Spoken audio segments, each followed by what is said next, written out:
జాతీయ ప్రజాస్వామిక లౌకిక కూటమి 5వ వార్షికోత్సవం మహాసభను విజయవంతం చేయాలని ఎన్డీఎస్ఎఫ్ జిల్లా నాయకులు పిలుపునిచ్చారు. కరీంనగర్లో దళిత బహుజన జాతీయ అధ్యక్షులు వడ్లమూరి కృష్ణ స్వరూప్ మాట్లాడుతూ బీజేపీ కాంగ్రెస్ కూటమిలకు ధీటుగా మరో కూటమిని బలపరచాలని అన్నారు. సుమారుగా 25 పార్టీలు కలిసి జాతీయ ప్రజాస్వామిక లౌకిక కూటమిని బలపరచాలని పేర్కొన్నారు.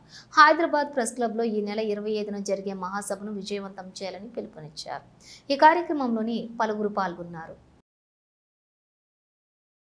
బహుజన పార్టీ నేతృత్వంలో ఇప్పుడున్న బీజేపీ ఎన్డీఏ కూటమి, కాంగ్రెస్ ఇండియా కూటమికి ప్రత్యామ్నాయంగా ఒక రాజకీయ ప్రత్యామ్నాయ ఫ్రంట్ని ఏర్పాటు చేయడం జరిగింది.